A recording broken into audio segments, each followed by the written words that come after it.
सर्वप्रथम मेरा परिचय। मेरा नाम सुशील कुमार सिंह है। लोग मुझे प्यार से कुछ बुला देते हैं। उदाहरण सुसु, सुसी, सुशीली आदि। इस शो में दिखाए गए कोई भी पात्र काल्पनिक नहीं है। इस शो के सारी बातों का सच्चाई से सीधा संबंध है। इस शो में हमारा मुख्य उद्देश्य आपको हंसाने का है। कृपया कर इसे दिल पे ना लें। अगर आप दिल पे लेते हैं तो भी आप मेरा कुछ नहीं पिला सकते हैं सिवाय डिसलाइक के। अगर आपको इस वीडियो में की कोई सुझाव देने का मन करे तो प्लीज कोई जरूरत नहीं है देने की। हम खुद बहुत बड़े ज्ञानी हैं। धन्यवाद। फिफ्थ सेम मैकेनिकल मैंने शांति मैंने अपनी 12th तक की पढ़ाई JNV सारण यानी जवाहर नवोदय विद्यालय से की है।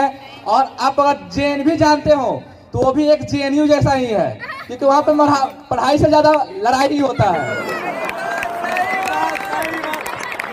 जब मैं वहाँ पे था तो जब मैं 10th का एग्जाम दिया तो मेरे आए थे 95%। और ये सच्चाई है, मजाक नहीं। तो जब मैं 95% आए थे तो मैंने सोचा कि क्यों ना कुछ बड़ा सपना देखा जाए, छोटे मोटे में क्या रखा है। तो मैं सोचा कि मुझे तो साइंस लेना ही था, पापा के लिए, मेरे लिए नहीं।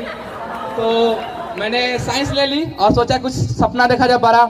तो मैंने सोचा मैं जाऊंगा IIT बॉम्बे। क्या हुआ, मैंने 11th-12th का सिलेबस देखा, फिर सोचा NIT भी खराब नहीं है। चलिए फिर इतना हुआ। फिर हम लोग जब 12th का एग्जाम आने वाला था, बस 10 दिन ही बाकी थे, तो मेरा एक दोस्त था सोहेल नाम का, ठीक है, JNV में ही। तो एग्जाम आने वाले थे तो मैंने उसको बोला चल भाई पढ़ लेते हैं थोड़ा सा भी अब। तो उसको बुलाएं और बोले कि चलो भाई अब पढ़ना है। तो बोला ठीक है। तो हमने लगातार जम के 10 मिनट पढ़ाई की। उसके बाद हमने सोचा हम इतना क्यों पढ़े, हम पहले एस्टिमेट बनाएंगे कि हमारा नंबर कितना लाना है, मतलब मार्क्स कितने लाने हैं। सबको बुला, मतलब कि सोहेल को बुलाया और बोला चलो एस्टिमेट बनाते हैं, मैथ्स में इतने नंबर आएंगे, केमिस्ट्री में इतने आएंगे, फिजिक्स में इतने आएंगे, ऐसे करके। वो अपना लाया, मैंने अपना बनाया। फिर पूछा भाई तेरे कितने परसेंटेज आए, तो बोला 86%। अब बोला कि तुम्हारा, तो मैंने बोले 82। चलिए ठीक है। फिर मैंने एग्जाम दिया, रिजल्ट आया, रिजल्ट देखा, जो मैं 5 मिनट पहले सपना देखा था वो टूट गया। मेरा रिजल्ट आया 69%। और जो मेरा दोस्त था उसका आया 61%। तो IIT का सपना तो वहीं टूट गया, खत्म, टाटा बाय बाय। फिर क्या हुआ कि मैं बहुत ज्यादा टैलेंटेड हूँ, इसमें सोचना नहीं है कुछ भी। मैंने 12th बाद सारे कॉलेज के लिए अप्लाई कर दी, जितने भी BCom, BSc, जितने भी है, एग्रीकल्चर, जो भी मिल जाए। इतना ज्यादा टैलेंटेड हूँ मैं, एक भी कॉलेज नहीं मिला। लास्ट में सोचा कि चलो भाई अब डिप्लोमा ही कर लेते हैं। फॉर्म अप्लाई किया, रिजल्ट भी आ गया। और देखिए मेरे टैलेंट को, आज मैं बिहार के सबसे नंबर 1 कॉलेज में हूँ। अगर आप भी टैलेंट हो तो क्या फायदा, आप भी यही हैं, हम भी यही हैं। चलिए इतना हो गया। उसके बाद क्या हुआ, चलिए अभी कुछ दिन पहले आप लोग छठ मना के आए घर से। खूब सो सबका छठ अच्छा ही गया होगा। मैं भी पापा के साथ छठ घाट पे गया था। तो हुआ ऐसा कि होता है ना बिहार में, कितना भी पाप कर लो, एक बार गंगा नहा लो पाप खत्म, ऐसा माना जाता है। होता है, मेरे पापा हर एक साल गंगा नहाते हैं। उनको पता है कि मुझसे पहले करके पाप कर चुके हैं।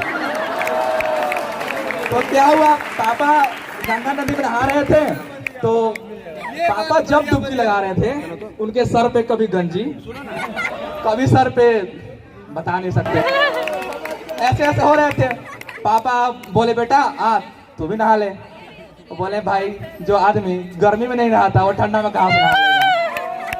फिर मैंने बोला नहीं पापा आप ही नहाओ।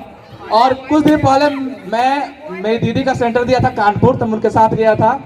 कानपुर में सेंटर था, तो वहाँ जैसे होता है ना, बिहार में लिट्टी चोखा फेमस है और गुजरात में जलेबी फाफड़ा, वैसे ही कानपुर का फेमस है गुटखा। मतलब कि आदमी के पास कपड़ा ना हो लेकिन गुटखा होना जरूरी है मुंह में। तो क्या हुआ कि मैं वहाँ स्टेशन गया, तो मैं वहाँ पे नया था तो मुझे कुछ आइडिया नहीं था। मैंने सोचा कि ओला कर लेता हूँ। मैंने कॉल किया ओला वाले को, बोला हाँ भैया कहाँ जाना है। भाई उसका मुंह ही पान था या जो भी था। तो वो आया और मेरे पास आया, मतलब कि गाड़ी मोड़ कर मेरे पास लगाया और क्या, मतलब कि वही पिक निकाला और बोला भैया कहाँ जाना है। बोले ठीक है, हमको जो डेस्टिनेशन था ले चलो। तो आपने गूगल मैप सबको यूज किए होंगे, तो जहाँ पे जैसा होता है नहीं कि रश है, ट्रैफिक है, तो वहाँ पे रेड दिखाता है, ठीक है। लेकिन कानपुर में अलग है, वहाँ हमेशा रेड ही दिखाएगा, गुटखा नगरी, इसलिए तो रेड दिखाएगा ही, इसलिए तो सोचना नहीं है। कैसे भी करके मैं वहाँ से आ गया अपने बिहार, और हमको लगा कि बिहार बहुत अच्छा है वहाँ से।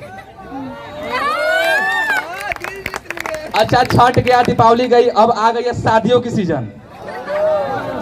हम इसी बगल में हॉस्टल में, मतलब कॉलेज के हॉस्टल में रहते हैं। कुछ दिन पहले हमारी कंप्लेंट आई थी कि हम लोग मेस के खाना को लेकर बवाल करते हैं। तो मैं बता दूं कि अब कंप्लेंट नहीं आएंगी, और अब कम से कम उस दिन तक नहीं जब तक शादी है, क्योंकि हमको तो यहाँ खाना है नहीं, बाहर ही। तो कितने लोग हैं जो बाहर है खाना खाते हैं बिन बुलाई बारात? तो ठीक है, आज फिर से है, वहीं पे चलेंगे फिर सब कोई, ठीक है। तो हमारा जो ग्रुप है यहाँ पे दिख ही रहा है, कुछ कुछ लड़के यहाँ पे है, कुछ वहाँ पे है, मतलब हर एक ग्रुप में होता नहीं, हर एक टाइप के लड़के होते हैं, ठीक है। जैसे कि अच्छा एक बात बताऊं मैं कि जो हम मैकेनिकल ब्रांच से हैं, तो हमें यहाँ पे लड़की के नाम पर सिर्फ और सिर्फ नीतीश मिला है ऑटोमोबाइल का, ठीक है। तो क्या ही बताएं हम, तो ठीक है, हम बताते हैं कि हम लोग शादियाँ कैसे अटेंड करते हैं, ठीक है। तो उसमें क्या होता है कि हमारा आशीष कहाँ है भाई? वहाँ पे देखिए, उसको एक बार देख लीजिए, भाग रहा है। तो आशीष शादी गर्मी में हो, ठंड में हो, बरसात में हो, हमेशा टोपी पहन के जाएगा। मुझे समझ में नहीं आता था ये टोपी पहन क्यों रहा है। इसका टोपी का कंसेप्ट उस दिन पकड़ा गया जिस दिन इसके टोपी से 13 रसगुल्ले मिले थे,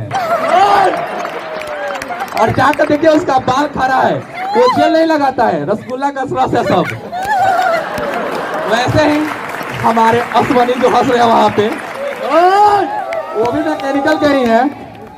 और अमन कहाँ है? अमन सिंगल है बेचारा, ऑफकोर्स मेरा ही रूम पार्टनर है। अब क्या कर सकते हैं। क्या हुआ कि ये दोनों क्या इतना ज्यादा सिंगल है, मतलब सबका अलग ही लेवल है। ये क्या करते हैं, जैसे हम लोग शादी में जाते हैं तो देखते हैं कि कहाँ पे खाना है, कहाँ पे डीजे है, ये देखते हैं कहाँ पे लड़की है, ठीक है, ऐसे देखते हैं। और ये दोनों इतने सिंगल हैं। एक दिन क्या बात है, मैं रूम में सोया हुआ था, रात के 2 बज रहे थे, तो मैं उठा, बोल रहा था कि मतलब बात कर रहा था कहीं पे, तो मैंने बोला किससे बात कर रहा भाई? तो बोला कस्टमर केयर के लड़की से। अब ये दोनों देखिए, अमन और अश्वनी दोनों अपने में मतलब कॉम्बिनेशन बनाए हुए हैं, दोनों एक दूसरे का तन्हाई को पूरा करता है। अब बताते हैं कैसे, क्या करता है, कभी अमन अश्वनी को कॉल करेगा और कभी अश्वनी अमन को, और बोलेगा भाई प्लीज लड़की के आवाज में हमको आई लव यू बोल देना। दोनों एक दूसरे कैसे ही बोलते हैं, खुश रहते हैं। चलिए, ये तो हम और मैं बताया था ना आशीष के बारे में, खाना वहां पे खाता है ना भाई, ऐसे खाता है, मतलब कि अब मेरा अफसोस ये है कि मेरा जो रूम हॉस्टल में लॉट हुआ है बाथरूम से जस्ट बगल में है। भाग्य है या दुर्भाग्य हम नहीं पता, मतलब जिस दिन बारात से आ गया कोई भी मतलब कि विवाह से, तो लड़का रात भर अलार्म बजाएगा, समझ रहे हो, मतलब सुबह में बिना अलार्म को उठा देता है लड़का, ये हमको हमेशा। भाग गया लड़का उधर। तो अच्छा ठीक है, आप रितेश को जानते ही होंगे, कैसा लड़का है बताइए आप ही लोग हैं? देखिए आपको पता है कि लड़का अच्छा है, हम भी जानते थे यही है, लेकिन पता है मेरा भ्रम कब टूटा, ये जाता है शादी में ना, तो हर एक दूल्हा से गला मिलता है, जिससे लगता है कि दूल्हे का चाचा का बेटा यही है, हमेशा गला मिलेगा। तो हमको इसका गला मिलेगा कॉन्सेप्ट उस दिन समझ में आया।